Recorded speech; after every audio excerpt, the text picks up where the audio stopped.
నవ్విపోదురు గాక అంటూ ఇద్దరు సీఎంలను అంటే ఇటు జగన్మోహన్ రెడ్డిని ఇటు కేసీఆర్ని ఇద్దరిని కూడా తూర్పార పడుతూ రాస్తున్నటువంటి కొత్త పలుకు ఆర్కే కొత్త పలుకుది వాడిని అలా వదిలేకండిరా ఎవరికైనా చూపించండిరా అని సీతమ్మ వాకిట్లో సిరిమల్ల చెట్టు అనే చిత్రంలో రావు రమేష్ క్యారెక్టర్కు ఒక డైలాగ్ ఉంటుంది. మాజీ సీఎంలు కేసీఆర్ జగన్ రెడ్డి 2 రోజుల క్రితం చేసిన ప్రకటనలు విన్న వారికి ఈ డైలాగ్ గుర్తుకొస్తే తప్పు పట్టాల్సిందేమీ లేదు.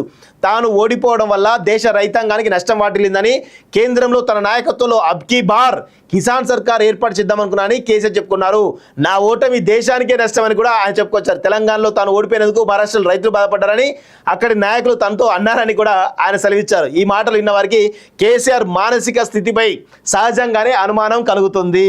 అబ్బా హ్యాట్స్ ఆఫ్ రాధాకృష్ణ గారు, నిజంగా మీకు తెలంగాణలో తనను తిరస్కరించబోతున్నారన్న వాస్తవాన్ని గుర్తించకుండా జాతీయ పార్టీ అంటూ హడావుడి చేసి తెలంగాణ రాష్ట్ర సమితిని భారత రాష్ట్ర సమితిగా పేరు మార్చుకున్న కేసీఆర్ ఆ దిశగా గట్టి ప్రయత్నం కూడా చేయలేదు. శాసనసభ ఎన్నికలకు ముందు మహారాష్ట్రతో పాటు 1-2 పొరుగు రాష్ట్రాలకు చెందిన క్షేత్రస్థాయిలో బలం లేని నేతలు కొందరు పిలిపించుకొని హడావుడి చేశారు. ఎన్నికల్లో ఓడిపోయి 7 మాసాలు దాటుతున్నా తన ఓటమికి కారణాలేమిటో గుర్తించడానికి కేసీఆర్ ఇష్టపడకపోవడం ఆశ్చర్యంగా ఉంది. ఇక అయినా సదరు ప్రయత్నాలు ఫలిస్తున్న దాఖలాలు కనిపించలేదు. బీఆర్ఎస్కి చెందిన పలువురు ఎమ్మెల్యేలు కాంగ్రెస్ పార్టీలో చేరడానికి రంగం సిద్ధం చేసుకున్నారు. పార్టీ ఫిరాయింపుల చట్టం కింద తమపై అనర్హత వేడి పడకుండా ఏం చేయాలని దానిపై ప్రస్తుతం వారు తర్జన పడుతున్నారు. ఈ విషయంలో స్పష్టత వచ్చాక భారీ సంఖ్యలో కాంగ్రెస్లోకి చేరికలు ఉంటాయని చెబుతున్నారు. 2019లో జరిగిన లోక్సభ ఎన్నికల నాటి నుంచే తెలంగాణ ప్రజలు కేసీఆర్కు తమలోని అసంతృప్తి తెలియజేస్తూనే ఉన్నారు. దుబ్బాక, హుజురాబాద్, మునుగోడు ఉప ఎన్నికల్లో స్పష్టమైనటువంటి సంకేతాలు ఇచ్చారు. అయినా పట్టించుకోకపోగా జాతీయ పార్టీ అంటూ ప్రగల్భాలకు పోవడంతో 2023 నాటికి అంతకు ముందున్న అసంతృప్తి ప్రజాగ్రహంగా మారి పరాభవం చేయించాల్సి వచ్చింది.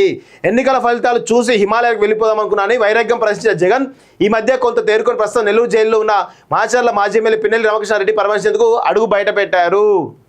రాష్ట్రంలో తమ రాజకీయ భవిష్యత్తు ఏమిటో తెలియక బీఆర్ఎస్ శ్రేణులు ప్రస్తుతం అల్లాడిపోతున్నారు. పార్టీ ఎమ్మెల్యేలు తను వదిలిపోకుండా ఉండేందుకు కేసీఆర్ చేస్తున్న ప్రయత్నాలు అంతగా ఫలించడం లేదు. దీంతో ఆయన భారతీయ జనతా పార్టీ చెందిన ఓ కీలక నేత సహాయాన్ని అర్థించారంట. మొత్తానికైతే బీజేపీ యొక్క శరణు వస్తున్నాడు కేసీఆర్ అనేది చాలా స్పష్టంగా తెలుస్తుంది. ఆ కీలక నేత రంగంలోకి దిగి బీఆర్ఎస్ వదిలిపోతారని ప్రచారంలో ఎమ్మెల్యేకు ఫోన్ చేసి మీరు పార్టీ మారాలనుకుంటే భారతీయ జనతా పార్టీకి రండి, లేదంటే బీఆర్ఎస్లో ఉండండి, కాదు కూడదని కాంగ్రెస్ పార్టీలో చేరితే తర్వాత పరిణామాలకు సిద్ధంగా ఉండండి అని హెచ్చరించినట్టు తెలిసింది. సో మొత్తానికైతే రావు రమేష్ డైలాగ్ ఏదైతుందో వాడిని అలా వదిలేయకండ్రా, ఎక్కడ చూపించండ్రా అనేది ఉంది కదా, ఆ డైలాగు కేసీఆర్కు చాలా పకడ్బందీగా సరిపోతున్నది మనం అయితే చెప్పొచ్చు. ఈరోజు తన పార్టీని కాపాడుకోవడానికి బీజేపీ శరణు వచ్చిండు. ఆ బీజేపీ కీలక నేత ఎవరో మరి అందరు ఎమ్మెల్యేలకు ఫోన్ చేసి చెప్తా ఉన్నారట. దానిపైన కేంద్ర అధినాయకత్వం కూడా దృష్టి పెట్టాలి. ఈరోజు మీరు ఉంటే బీఆర్ఎస్లో ఉండండి, లేకపోతే బీజేపీ రండి అని చెప్పేసి హుకుం జారీ చేయడం వెనకాల ఏంటి మీకు బీఆర్ఎస్కు ఉన్నటువంటి సంబంధం ఏంటో తెలవాల్సిన అవసరం ఉంది. అలా చేయడం వల్లనే మీకు మీరుగా బొంద పెట్టుకుంటారనే విషయాన్ని కూడా గ్రహించాలి. సో ఈ విధంగా మొత్తానికైతే కేసీఆర్ అదేవిధంగా జగన్ల పట్ల జరుగుతున్నటువంటి ఈ దుష్ప్రచారం ఏదైతే వాళ్ళపైన జరుగుతున్నటువంటి వాళ్ళు చేస్తున్నటువంటి చర్యల వల్ల ఈ విధంగా నవ్వుతున్నారు జనాలు అనేది అందరూ గుర్తుపెట్టుకోవాలి.